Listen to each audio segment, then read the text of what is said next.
Welcome to another episode of the Life Sciences Professional Podcast. I have with me my guest, Dave Hancin, who I've known for a number of years. He is a very experienced dental professional. He's currently the VP of Americas for the Ensmile Aligners, and he has a lot of experience in the dental industry of growing and expanding teams. He's done turnarounds. He has so much experience to share with everybody. I'm very excited to have Dave join us, and I'm sure you will learn a lot from him. People who've worked with him, people who have hired him have, really appreciated everything Dave has done. And again, please welcome Dave. And like I said, you're going to really enjoy this podcast. Well, thanks, Dave. Great to have you. And, first of all, thanks for taking the time. I know you're busy. You're traveling in Germany right now. So I appreciate you taking the time. It's the end of the day for you. But if you could maybe just tell our audience a bit about yourself, if you don't mind, just sharing. I'm happy to do that. It's nice to be on here with you, Linda. It's great to see you. It's been a couple of years.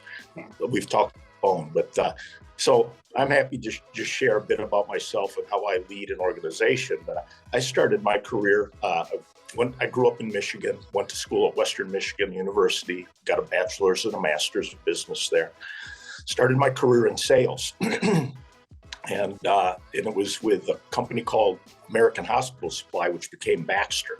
I stayed in sales for about 2 years, and they moved me into management pretty quickly. And then I spent 12 years at Baxter, really enjoyed it. But I'll tell you that I really wasn't very good at what I was doing. I was a vice president by the time I was 30 years old, and I was clueless, right? So everything I learned, I kind of learned after Baxter, and I went into other industries like certainly building materials, industrial distribution, and then I found medical device. So that's a little bit about me, and married for 35 years, 2 kids and 4 grandchildren. So that's a part of what drives me. Yeah, good. That's great. And that's true. You and I actually are married pretty much the same length of time, so it's pretty funny. But no grandchildren for me. I'm not that far along. It's just, I'm still trying to get them married there, which is starting to happen. So it's exciting. One's married, another one's going to be. So it's exciting, isn't it? But yeah, you got to have a purpose in life. That's for sure. So, you made a career in the medical device industry. And more importantly, you have a passion for dental, which is where you are now, right? You've been there for a few years. So why dental? Like, what's your passion for that? It's a good question. There's dental is part of the healthcare industry, obviously, and a couple things that I love about it is it's a relatively cottage industry. In other words, it's not huge. It's not like primary healthcare, and you really get a chance to get to know your colleagues from other companies. You get to know the industry. What's really cool about it is relatively resistant to economic downturns. I mean, people always need dental, and so you find that it grows at about 1.5 times the normal GDP for Canada, for example. And when there's a downturn, dental doesn't go down as far as most industries do. So I think I like the personal side of the dental industry, and I also like kind of the macroeconomic picture of it. It's a good place to be. It grows every year, so I like that. Yeah, well, it's interesting. I have candidates from other industries, whether it be spirits industry or CPG or med device, right? Like from the acute medical device industry, asking about dental or going into other industries. And I often talk about that you think of the pandemic and how well and quickly it recovered, right? And how well it seems to be doing now. As long as it has good leadership and good direction, the companies are doing incredible.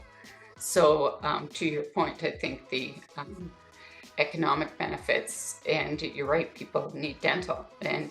But also from a cosmetic perspective, there are a lot of people that are very interested in the dental industry. I mean, you're in the aligner business, right? And you're seeing the potential there that, people do care about their teeth, and, straightening your teeth as an example is a huge benefit for a number of reasons, right? But we could go on and on about that. You said you went into management early, and which is interesting, right? I did the same thing, and I unbeknownst to me, I was pushing hard. I was very driven and motivated. I have been my whole life, but you know again, like yourself, totally ignorant at that point in time, thinking, oh yeah, this is great, and making my mistakes along the way, unfortunately. But you live and learn, right? But it does, it helps you, and you've got to learn from your mistakes, and it makes you a great coach and a leader. So, I often have individuals I'm interviewing, and I ask them, what is it you want to do? And, your next career move, what is it you're looking for? And a lot of them talk about wanting to go into management. And, what advice would you have for individuals that want to go into management or are thinking about that? Would it be like, slow down to go into management, or what steps should they take? What do you suggest when you're mentoring or coaching people that ask you?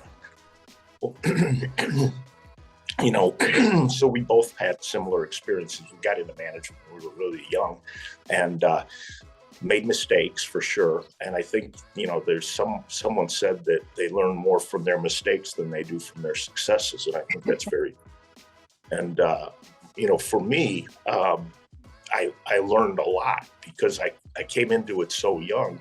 And the most important thing I learned, and it took me a while, was that you can't lead a business technically. You need to lead it. Emotionally, right? You really need to help people to understand how what they do every day connects to the business's success. Because a lot of times people feel they just have a job. So as when I'm mentoring younger managers, and I did this with my son, who now leads a big piece of Walgreens in the US. And I said, the most important thing you can do is help make people feel like they don't have a job. You don't want them to feel like they just have a job. You want to help people feel like they have a purpose. Because when people feel like they have a purpose, they don't hate Monday mornings, or they don't, let's say, just dread Sunday afternoon because they know they have to go to work. If you create the right culture, the right environment for people, where they understand how what they do every day helps drive the strategies and the vision for the business, they feel like they have more than a job, they have a purpose. And when people have that, they don't like working somewhere because the money's good, the job is easy, and the job is secure. They like working somewhere because they feel like they're connected to it. And when you get that, people stay and they get better at what they do. And so what it's really the most important thing for a manager to do is understand that your people need to know that they're part of it. They're not just showing up, but what they do really counts. And you get to that point just by a lot of communication. You've got to be open, transparent. You need to be humble. It's very important. And I think you need to have a sense of humor. You can't take it so seriously that, people feel tense around you.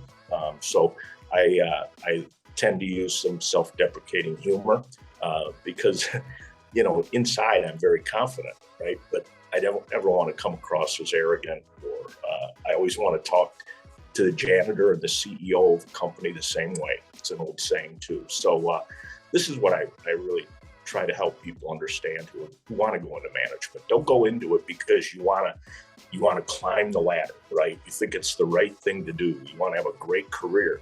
Go into it because you can help people enjoy their jobs, they connect with their jobs, and be engaged with their jobs. And if you know that's the silver thread, you'll find success. Okay, because it's not about you; it's about them. This is truly what I believe. And when I first got into management with Baxter Healthcare, I didn't know that. I thought I wore a suit and a tie and I looked the part and I talked the part, but I really didn't know the part. So, yeah, it's been a lot of fun learning that, because once you know that, leadership becomes part of who you are.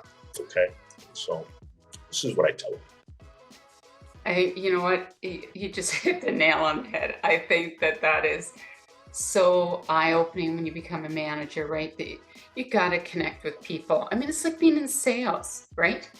If you're not connecting with your customers and they don't trust you and they don't feel good about who you are, they're not going to buy from you. They're not going to keep coming back. They don't want to spend time with you. It's the same as your team. It's the same with the people that are around you, right?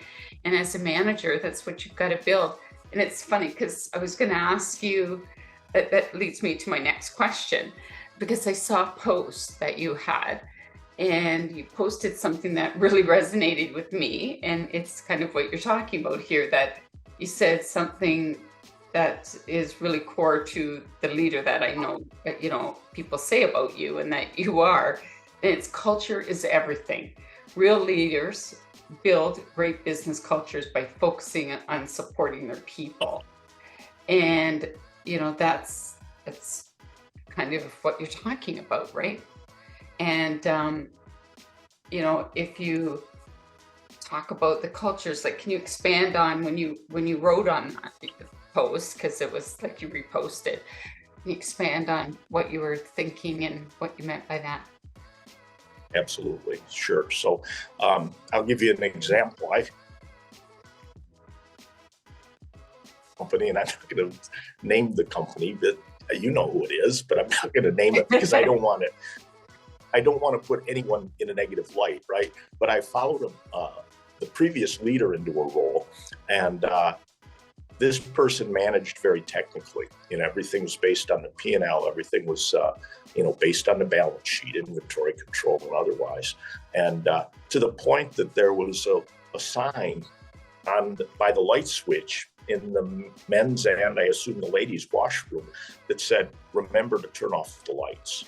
So it's like, do you need to post a sign that says that? Can't you just maybe tell people, hey, we're going through a rough patch economically right now, and let's all try to do the right thing for the business. Let's manage the business let's run the business like we own the business. Okay, I believe this, and the way that you get people to really care is by them knowing that you really care about business and about them feeling part of it. So for me, culture is everything. And so when you have a healthy business culture, people, back to what I said earlier, they feel like they're part of it. They don't feel like it's just happening to them. They feel like they're part of it. And when you get that, you'll find out that the atmosphere, whether it's in the office or it's in the field with your sales organization, it's excited, it's happy, okay? And so when I followed this person into the role, there was turnover in the sales organization of 40% in 2 years. Imagine that. Yeah. Keeping your salespeople and the relationships those people have with our clients, it's so vital. I mean, and so I couldn't have believed the amount of turnover that was in the organization. And so one of my 4 or 5 key driving strategies was to improve associate engagement and retention of good people. I mean, I had to, because every time you lose a good salesperson, it's like taking a step back in time 2 years, right? So I got very close to the sales organization. I communicated with them a lot. I mean, there were 40 outside salespeople. None of them would be surprised if Dave didn't just pick up the phone and say, how's it going on a Friday afternoon? When I first started doing that, they were like, the general manager's calling me. Why?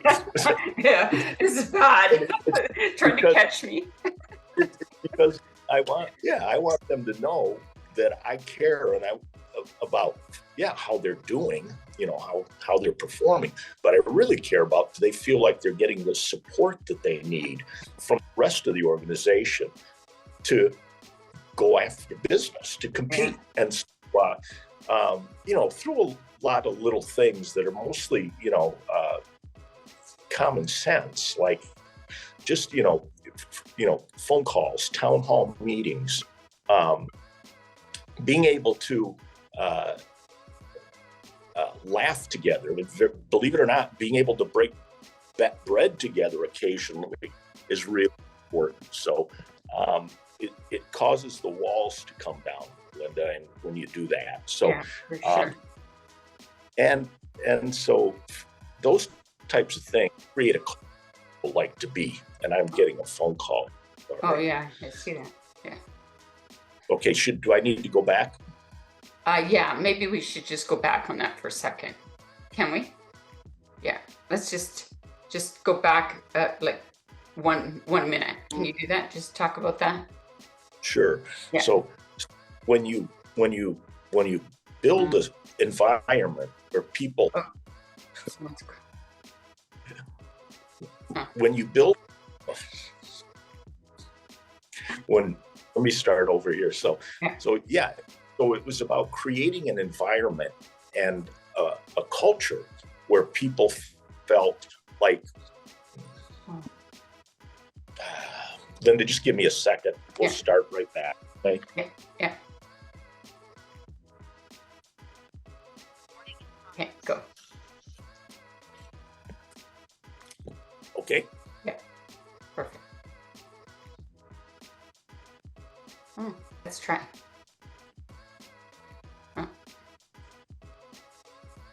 Linda, let me come back into the meeting.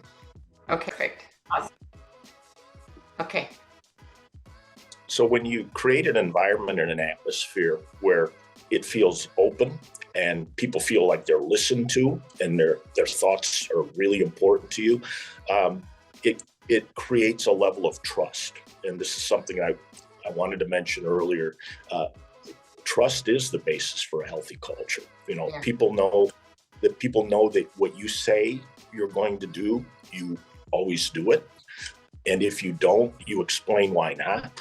And it creates a level of reciprocity, right? Where people feel like they need to give the same back. So, and when you have trust, you really have a team. I mean, if you don't have trust, you really don't have a team. You've just got a group of people who work together. So create an environment where people feel listened to, they feel trusted, and they feel responsible for running the business like they own it, right? So they truly feel the sense of almost entrepreneurialism, right? Entrepreneurism, because they know that what they do makes a difference in where the business is going, whether they're outside sales, whether they're customer service, finance, warehouse, distribution, manufacturing, wherever they are in the organization, they need to feel that connection. So, and a lot of good things come out of that. So, well, that's cool. I agree with that. You see, there's some organizations that I'm noticing quite a bit of turnover, and you talk about 40%. I see some clients or companies that are 60-70% that are happening, and like huge turnover. And I'm not sure, especially post-pandemic, right? I'm not sure what's happening. What do you think is the cause of companies now with so much turnover? They've talked about it, they're writing about it in organizations, and in our industry it's just as bad. And when I say our industry, I'm talking about life sciences, whether it's pharmaceutical, dental, medical, biotech. And is it micromanagement? Is it lack of trust, like you're talking about? Like, what are the factors that you're noticing or you think? I mean, it's mind-boggling, right? Sometimes some companies, I want to go to them and say, look, I can tell you what people are telling me, why they're leaving. I can help you. I can bring you good people. It's your leadership. It's, they're micromanaging. They're not doing what they say what you do kind of thing. It's blatant, but it's the leadership. Some managers say to me, I don't care, let them leave. I don't care if we have turnover. I'm like, wow. I'm pretty sure shareholders do. So, like, what do you think is the issue there? Yeah, I think, well, on a kind of on a micro level, I think the pandemic did open a lot of people's eyes in terms of perhaps, their quality of life and their work-life balance and all those things. Um, so that's a little piece of it, but I really think most turnover is driven by um, a sense by the associate that they are not really cared about, right? And that, like you said, the person who has the manager who has the attitude, I don't care, let them leave or replace them. Well, it's not that easy, right? You know how Yeah. hard it is to No. good people. So retention of associates is, it's, if not number one, it's number 1A on the list of anything that I look for. And I find that when a lot of salespeople feel because they're out there fighting for business every day and they're out there alone or they're in their car working and seeing clients, but that people inside don't really understand kind of what they're going through. And so, right, because you face a lot of no's in order to get a yes sometimes. And so I think that the worst thing you want your sales organization or your organization to ever say or ever hear anyone say is, you know what, no one tells us anything around here. I mean, they don't care. No one tells us anything. I have no idea what's going on at home office. Makes no sense. You've got to break that. You've got to make sure that.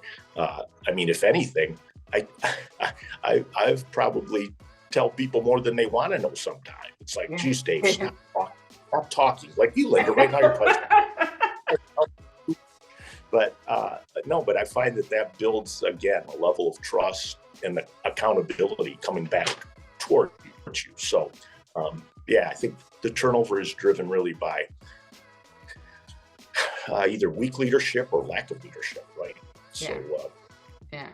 Well, it's funny. I remember, and I often will share this with individuals thinking of going into leadership where they complain about their managers or their comp plans changing, and I'll say to them, I appreciate where you're coming from, because when I went into management and became a senior leader, my eyes opened up. All of a sudden, I understood why decisions were made, and before you get there, you don't know, right? And I would encourage people to try and get that information, because there is that ceiling, that line where you don't have the information. But I think, to your point, as a leader, so if comp plans are changed or decisions are made, the more you can communicate to people so they're not disengaged, right?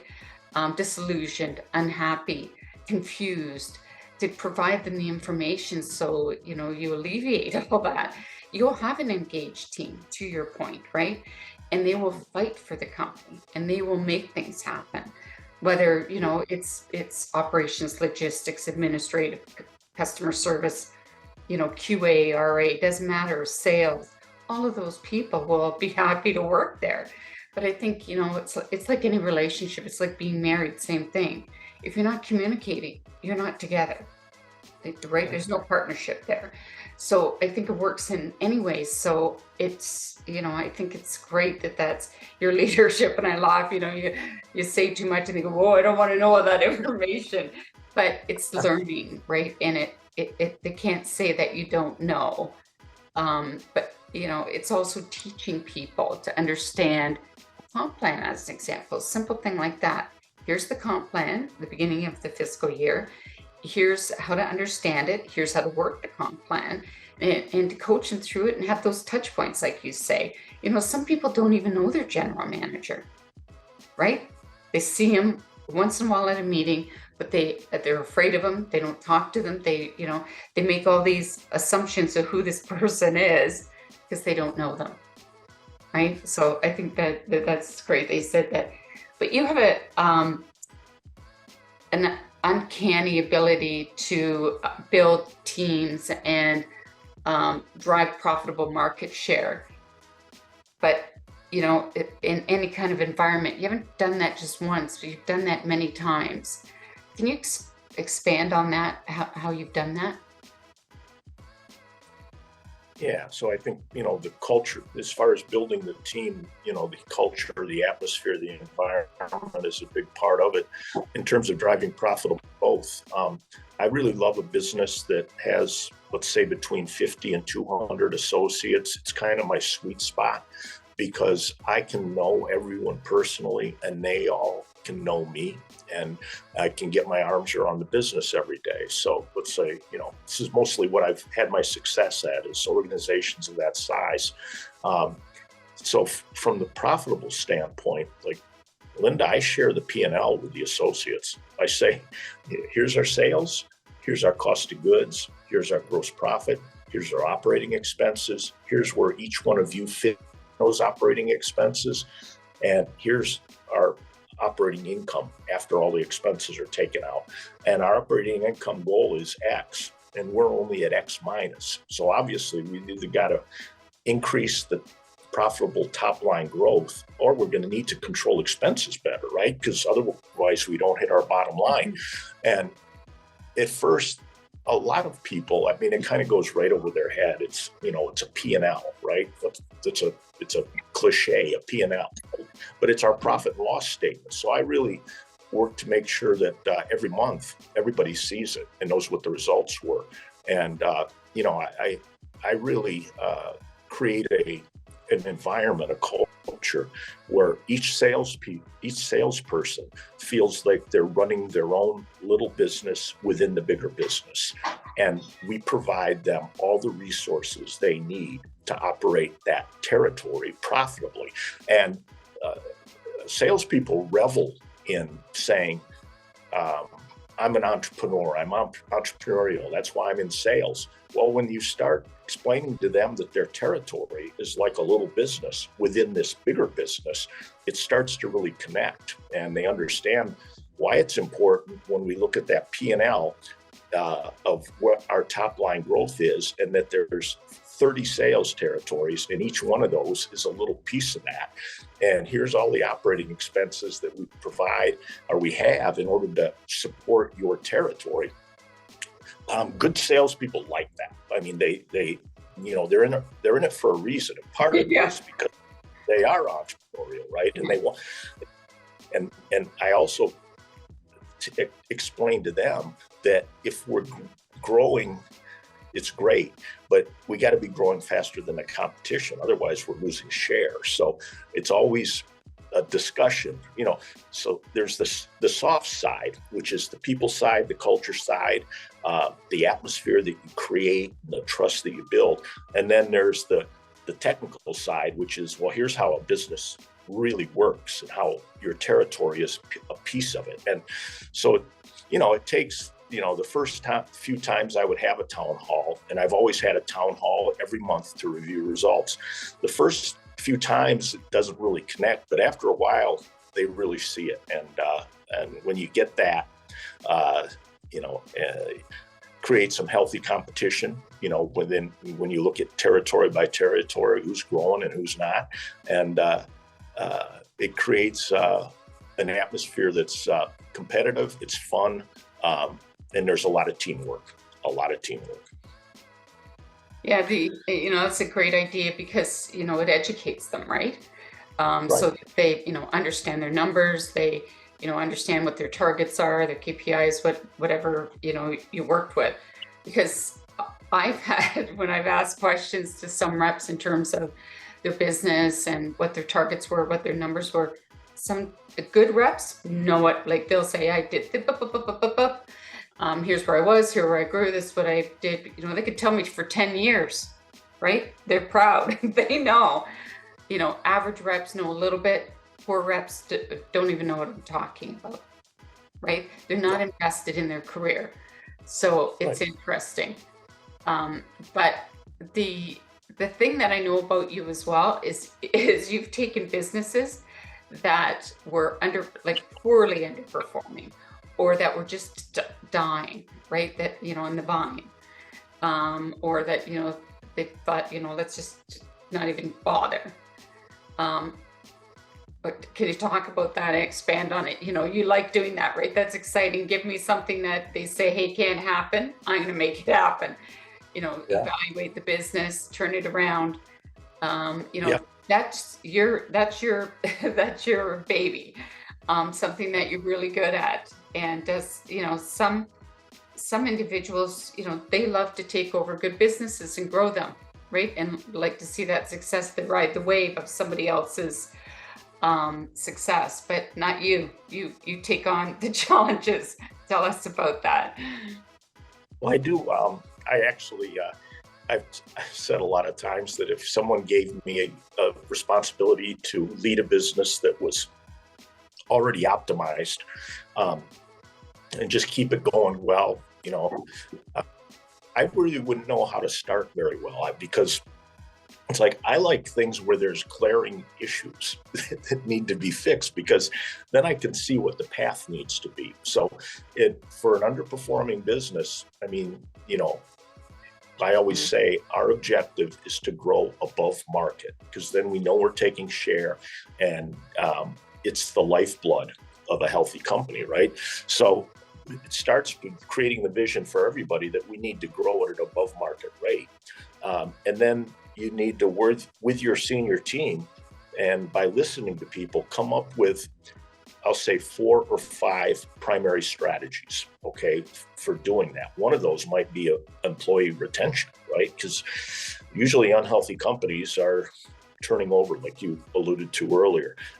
It's going to create a hand-in-glove relationship between sales and marketing, so they work together. They feel like they're together. A lot of organizations, sales and marketing bump heads, right? Because one wants to control, the other one doesn't want to be controlled, and so it's employee retention. It's a hand-in-glove relationship between sales and marketing. It is growing operating expenses at 1/2 the rate of gross profit growth. Okay, and then maybe one or two others, let's say. Okay, creating great relationships with your distributor partners, right, where you are their number one product out of the bag, right? So it's creating those 4 or 5 strategies that will drive to that vision of above market growth. That is really the foundation for being able to explain to your people every month, here's what's going right, here's what's going wrong, here's what we need to pay some more attention to. And by the way, great job on these. Great job. Let's, we're going to have pizza lunch on Friday for everybody because it was a good month, stuff like this. But it's just, Linda, it's totally logical, right? And I like it because I can see when our business is underperforming, well, I know what we need to do. We need to improve profitable top line growth. And then I work on those 4 or 5 strategies, and I incessantly, in a nice way, remind people about those so that they really internalize what the things are that are going to drive the turnaround of the business. And then it goes back to then they start to feel part of it. So, yeah, that's what I like to do. And how have you handled an organization that you've taken over and had individuals that have been there a long time, right? And they're not performing, right? I have an organization right now that they acquired a company, right? They've been acquiring companies, and one division of that company that they acquired were lifetime employees, right? Forever and ever. And Yeah. they're salespeople. Some of them are operational as well, but not performing, just under the radar. And nobody has done anything about that. They now have a new GM who will go in and evaluate a situation. And I have another organization that has done the same thing, has been acquiring a number of companies. And with those acquisitions, sometimes you're acquiring maybe individuals who know the products, but they're not necessarily talented individuals that can really keep moving the business forward. How do you address that in terms of Yeah. keeping the business moving forward? I mean, you've got the strategy, you know what the market growth potential is. How do you handle that? Yeah. Well, I think that you've got to first understand why they're not performing. I mean, I'm the first one that wants to hold salespeople responsible and accountable for delivering, or anyone who's has a role in the company. First, I need to make sure that I understand why they're not performing. Is it them, or is it, the organization supported them, or is it a combination of both? But then, I pay a lot of heed in regard to long tenured employees. I think if their performance has fallen off, it might be, maybe it's a lack of feeling connected to the business. If they truly are, they just don't care. Well, I'm going to give them probably about 3 months to start caring, right? By talking to them about, how important it is. And if there are barriers that are keeping them from performing, I want them to tell me, and then I want to remove those barriers, right? But if after 3 months, I don't see that they want to, pretty shortly thereafter, then I would go to a performance improvement plan, right? And what does that mean? Okay, look, it doesn't seem to be working. If you want to stay here, these things are going to need to change, because I want you to stay, but everybody's got to do their part. So I have a discussion like that, and usually that really gets your attention. But sometimes it doesn't work. So, I would say probably within 6 months of when I notice there's a performance issue, it's either going to be fixed or would have to change the person. Yeah. And, which I hate doing that, but that's that's your responsibility too as a leader, right? You've got to make sure that you don't want anyone on the team looking over at Joe and saying, how come Joe doesn't do anything? And I'm working my rear end off to get things done. So it's there's different facets to it that you absolutely have to deal with it. Yeah. Yep. And you made a good point. It's the performers, right, that are performing, and the up and comers who are working really hard that, you brought on board, who have high potential and are doing that. You don't want them slowing down because Right. they see that this is acceptable. You want everybody engaged, everyone performing, everyone driving the business forward. And so it's all those mixed messages that can happen, right? But Yeah. to your point, sometimes in an organization, when something, they haven't been trained, they haven't been coached, there's no direction, there's been no systems and processes in place, by the time you put those in, maybe that helps re-engage those people and support them. And some people have never, it's surprising how many organizations don't train their salespeople, right? So to your point, but what are the top 3 to 5 things you believe every leader or CEO should always focus on when they drive profitable market share growth? And you touched on some of them. Yeah. Well, you've got to, if we're talking about, for example, salespeople, and salespeople have quotas, right? And so you've got to make sure that the quota is set fairly, right? They can't be unreasonable goals. You need to make sure that the reward system that's in place, for that salesperson is fair and is rewarding the right behaviors. And then thirdly, you've got to communicate about how everyone is doing. So I do this to this day. For the last 25 years, I publish a monthly scoreboard that force ranks all the salespeople, right? Okay. And from 1 to 30, right? And so here's how the month was, here's how year to date is for quota, performance to quota. And when I first start doing that in an organization that I'm working hard to lead and accelerate the profitable top line growth, when I first published that scoreboard, salespeople are aghast. How can you put that? How can you put that out there? I'm embarrassed. But the people on top of the scoreboard, they are happy. They're like, yeah, I'm doing good. And Yeah. and so when salespeople who aren't doing so well, but our good salespeople, they're going to try and climb that scoreboard. Salespeople who aren't doing well and hate that scoreboard and really don't know what to do about it, then we have to have, a discussion. But most people, most salespeople end up liking it. I have salespeople call me, like, if it gets to the third or fourth business day of the new month and it's not out yet, and they know they're going to be in the top 10, they'd call me and say, Dave, where's the scoreboard? I say, it's coming. We're still calculating, but it's coming. And then so that's a big part of it.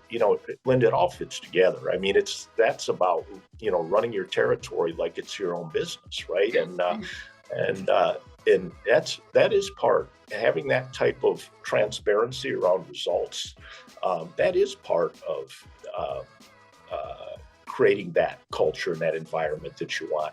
And I'll also say, I mentioned it earlier, that humility is very important in a leader. I mean, it begets trust. Okay, that you don't hold yourself up at some level or something like this. That I want anybody to feel like they can say or tell me anything, and vice versa. I mean, as long as you're respectful and everything. So and that just, again, that feeds that culture. So a big part of it is sharing openly results, and making sure that the compensation plan is driving the behavior that you want, and that people are being compensated fairly and competitively. And then that part of it about 3 or 4 key things is really creating this sense of ownership in everybody about running the business like it's theirs. And salespeople are a huge part of that. And I think your point about compensating people fairly and competitively, it's that's kind of missing in some organizations, right? They're not either wanting to be aware, or they're just under that radar. They're that 10% as opposed to the 50 or the 80. And if you want to get good people, you got to pay for good people. So I have some organizations that they'll say, like, Linda, where do we need to be?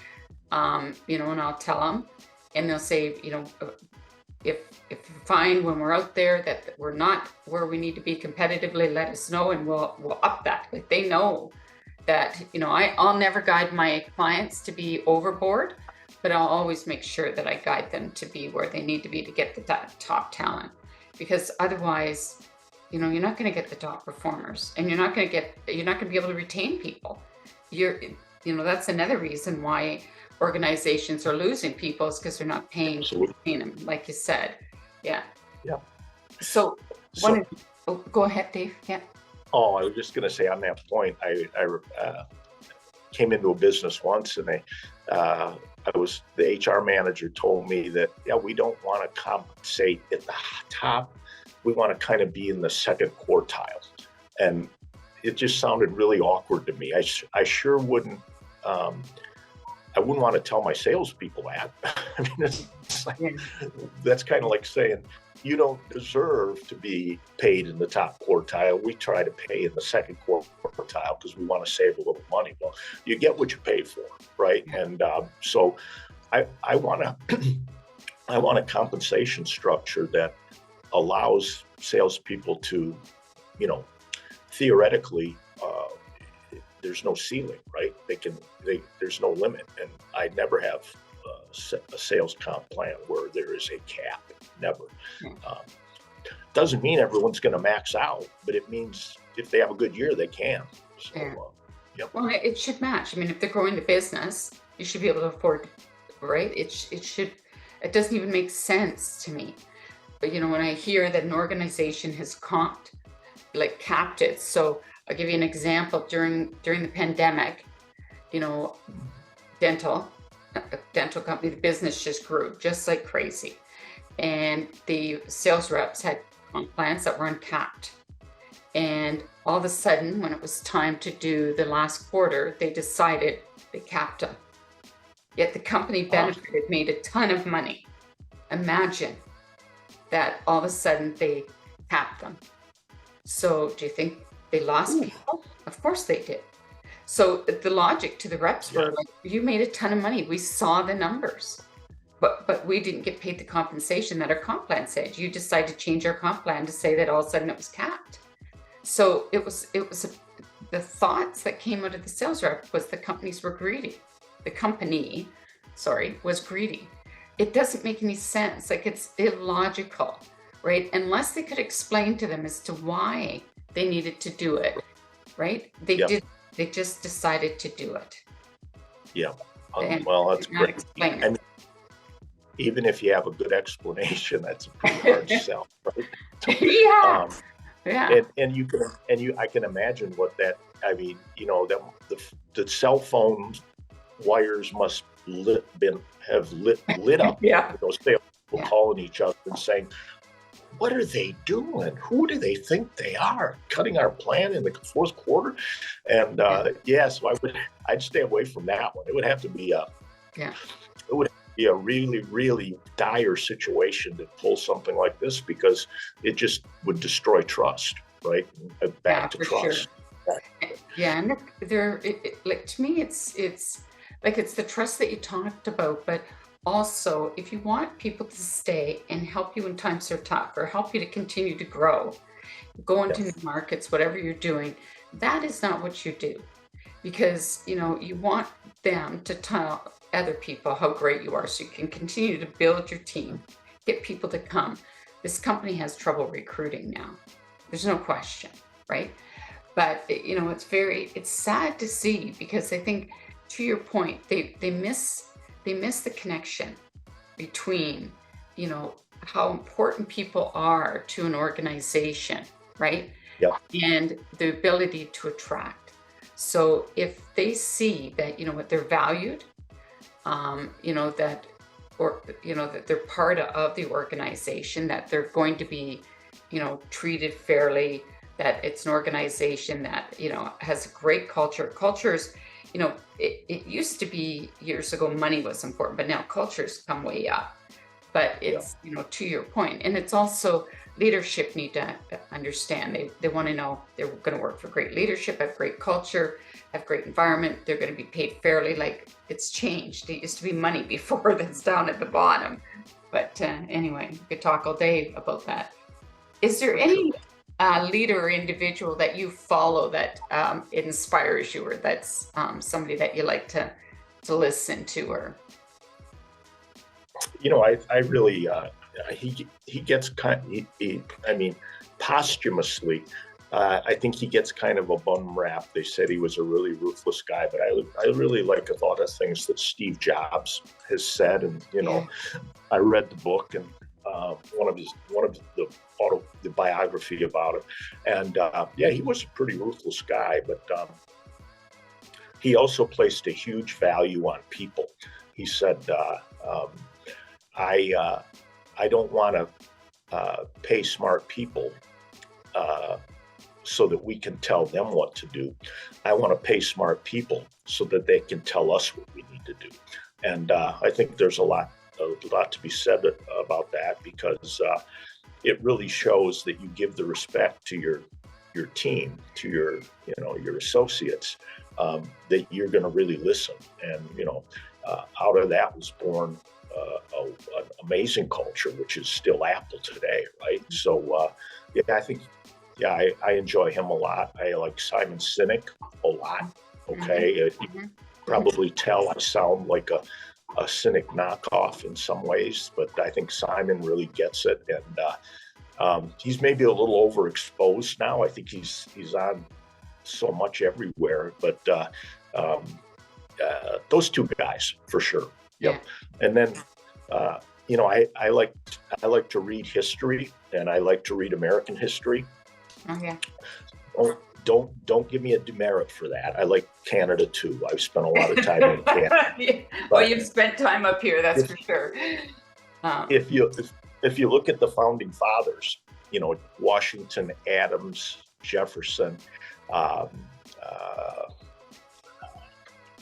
Now my mind draws a blank, but they really got it. I mean, these guys truly were Benjamin Franklin, Hamilton. These guys really had courage, and they really had the conviction of their beliefs and what they did. And you know, to a lot of people, George Washington is just a face on a $1 bill. But if you read about some of the things he did from a leadership standpoint, a courage standpoint, he was an amazing person, right? So I get inspired when I read some of those things as well.